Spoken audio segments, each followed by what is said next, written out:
জানিয়ে দিব এই মুহূর্তে পাওয়া সর্বশেষ আন্তর্জাতিক সংবাদ। শুরুতেই শিরোনাম।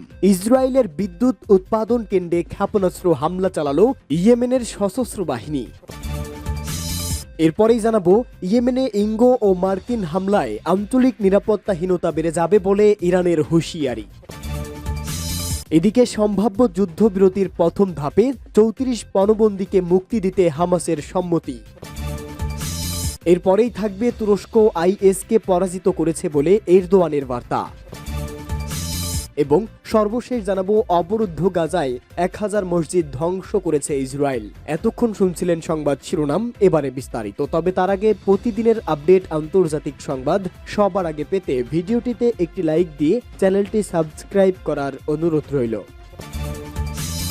ইসরায়েলের বিদ্যুৎ উৎপাদন কেন্দ্রে ক্ষেপণাস্ত্র হামলা চালালো ইয়েমেনের সশস্ত্র বাহিনী।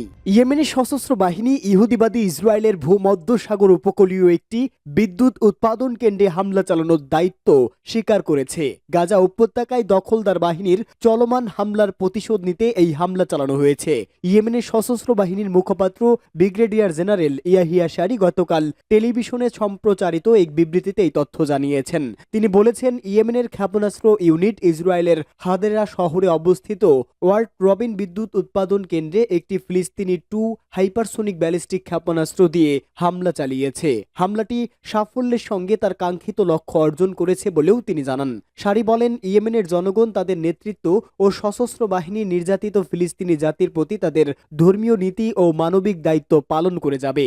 ইয়েমেনের এই সেনা মুখপাত্র আবারও জোর দিয়ে বলেন, দরিদ্র, পীড়িত ও কঠোর অবরোধের শিকার গাজা উপত্যকায় যতদিন ইসরায়েলি হামলা অব্যাহত থাকবে, এই উপত্যকার প্রতিরোধ যোদ্ধাদের সমর্থনে ইয়েমেনের সশস্ত্র বাহিনী ইসরায়েল বিরোধী অভিযান চালিয়ে যাবে। এদিকে ইয়েমেনের সুপ্রিম পলিটিক্যাল কাউন্সিলের সদস্য মোহাম্মদ আলী আল হুতি সৌদি আরবকে সীমান্ত হামলার ব্যাপারে সতর্ক করে দিয়েছেন। সৌদি সীমান্ত রক্ষীদের গুলিতে ইয়েমেনের একজন বেসামরিক ব্যক্তি ও আফ্রিকার একজন শরণার্থী নিহত হওয়ার পর তিনি এই হুঁশিয়ারি উচ্চারণ করেন। ইয়েমেনে ইঙ্গো মার্কিন হামলায় আঞ্চলিক নিরাপত্তাহীনতা বেড়ে যাবে বলছে ইরান। ইয়েমেনের বিরুদ্ধে ইঙ্গো মার্কিন বাহিনী নতুন করে চালানো হামলায় পশ্চিম এশিয়া অঞ্চলে নিরাপত্তাহীনতা ও অস্থিতিশীলতা বেড়ে যাবে বলে ইরান হুঁশিয়ারি উচ্চারণ করেছেন। ইরানের পররাষ্ট্র মন্ত্রণালয়ের মুখপাত্র ইসমাইল বাকাই গতকাল এক বিবৃতিতে এই হুঁশিয়ারি উচ্চারণ করেন। মার্কিন ও ব্রিটিশ বাহিনী ইয়েমেনের উত্তর পূর্বাঞ্চলীয় সাদা শহরে বিমান হামলা চালানোর পর তিনি এই হুঁশিয়ারি দেন। বাকাই বলেন, ইয়েমেনের বিরুদ্ধে মার্কিন, ব্রিটিশ ও ইসরায়েলি বাহিনীর অব্যাহত হামলা ইয়েমেনের জাতীয় সার্বভৌমত্ব ও অখণ্ডতার সুস্পষ্ট লঙ্ঘন। এসব হামলা আন্তর্জাতিক আইন ও জাতিসংঘ ঘোষণার আইনকানুন ও নীতিমালা পরিপন্থী বলেও জানান বাকাই। ইরানের পররাষ্ট্র মন্ত্রণালয়ের মুখপাত্র তার বিবৃতিতে ফিলিস্তিনি জনগণের উপর ইসরায়েলি হামলা ও তেল আবিবের প্রতি আমেরিকা ও ব্রিটেনের অব্যাহত সমর্থনের তীব্র নিন্দা জানান। তিনি বলেন, তেল আবিবের প্রতি ইঙ্গো মার্কিন সমর্থন প্রমাণ করে ওয়াশিংটন ও লন্ডন গাজায় ইসরায়েলি হামলায় সরাসরি জড়িত। গাজায় ইসরায়েলি গণহত্যা বন্ধ করতে চাপ সৃষ্টি করার জন্য তিনি মুসলিম দেশগুলোর প্রতি আহ্বান জানান। ইয়েমেনের উত্তর পশ্চিমাঞ্চলীয় সাদা শহরে নতুন করে বিমান হামলা চালিয়েছে মার্কিন ও ব্রিটিশ বাহিনী। দেশটির পশ্চিমাঞ্চলীয় উপকূলের হোদাইদা প্রদেশে ইঙ্গো মার্কিন বাহিনীর বোমা হামলায় মাত্র কয়েকদিনের মাথায় সাদা শহরে নতুন করে এই হামলা চালানো হয়। ইয়েমেনের সরকারি বার্তা সংস্থা সাবা জানিয়েছে, পশ্চিমা সামরিক জোটের যুদ্ধ বিমানগুলো গতকাল সাদা শহরে ৩ দফা বোমা বর্ষণ করেছে। তবে হামলায় হতাহত বা ক্ষয়ক্ষতির তাৎক্ষণিক কোনো বিবরণ পাওয়া যায়নি।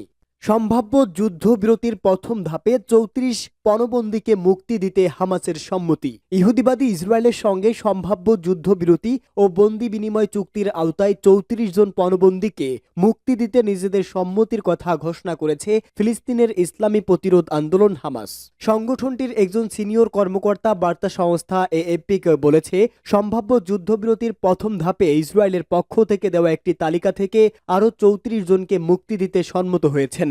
বার্তা সংস্থা রয়টার্সকেও হামাসের একটি সূত্র একই তথ্য নিশ্চিত করেছে। হামাস বলেছে, স্থায়ী যুদ্ধবিরতির মাধ্যমে গাজা থেকে ইসরায়েলি সেনা সম্পূর্ণ প্রত্যাহার করলেই কেবল তেল আবিবের সঙ্গে বন্দি বিনিময় চুক্তি চূড়ান্ত হবে। হামাসের একজন কর্মকর্তা রয়টার্সকে বলেন, তাদের এই দাবি মেনে নেওয়ার ব্যাপারে তেল আবিবের পক্ষ থেকে এখনো কোনো সাড়া পাওয়া যাচ্ছে না। 2023 সালের 7 অক্টোবর আল-আকসা তুফান অভিযান চালিয়ে ইসরায়েল থেকে প্রায় 250 জন পণবন্দীকে ধরে গাজায় নিয়ে আসে হামাস। পরের মাসে সংগঠনটি তেল আবিবের সঙ্গে এক সপ্তাহের এক যুদ্ধবিরতির আওতায় 105 পণবন্দীকে মুক্তি দেয়, যারা ছিল মূলত নারী ও শিশু।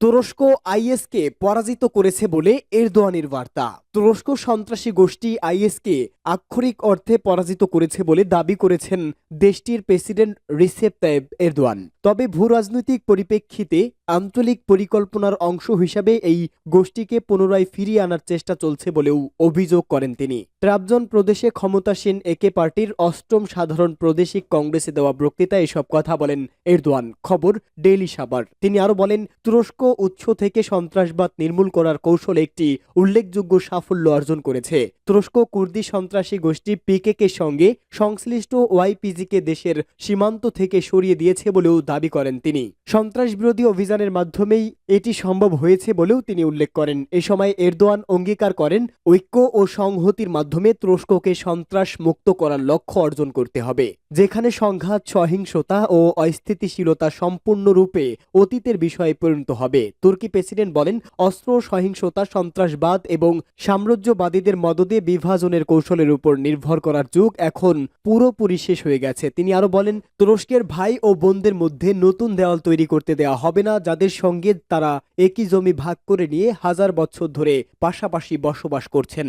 অবরুদ্ধ গাজায় 1000 মসজিদ ধ্বংস করেছে ইসরায়েল। ফিলিস্তিনের ওয়াকফ ও ধর্মীয় বিষয়ক মন্ত্রণালয়ের এক প্রতিবেদনে জানানো হয়েছে যে 2024 সালে গাজা উপত্যকায় ইসরায়েলি সেনাদের বিমান হামলায় প্রায় 1000 মসজিদ ধ্বংস হয়েছে।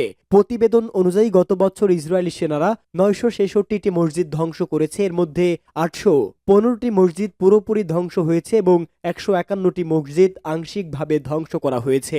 এছাড়া 19টি কবরস্থানও ধ্বংস করা হয়েছে, একাধিক কবর ভেঙে ফেলা হয়েছে এবং মৃতদেহ উত্তোলন করা হয়েছে।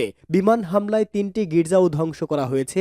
মধ্যপ্রাচ্য ভিত্তিক মিডল ইস্ট মনিটর সংবাদ মাধ্যমটির এক প্রতিবেদন থেকে এই তথ্য জানা যায়। এই ধ্বংসযজ্ঞের খবরটি এসেছে এমন এক সময় যখন অবরুদ্ধ গাজায় ইসরায়েলি আক্রমণ অব্যাহত রয়েছে এবং তা গত 16 মাস ধরেই চলছে। আন্তর্জাতিকভাবে ব্যাপক সমালোচনা হলেও ইসরায়েলি সেনাদের বিমান হামলা থামছেই না। গাজার জনগণের উপর এই বর্বর হামলার কারণে আন্তর্জাতিক অপরাধ আদালত আইসিসি ইসরায়েলি প্রধানমন্ত্রী বেনিয়ামিন নেতানিয়াহু এবং তার প্রাক্তন যুদ্ধমন্ত্রী ইয়োব গ্যালন্তের বিরুদ্ধে যুদ্ধ অপরাধে, মানবতার বিরুদ্ধে অপরাধ এবং গাজার জনগণের উপর দুর্ভিক্ষ চালানোর অভিযোগে গ্রেপ্তারি পরোয়ানা জারি করা হয়।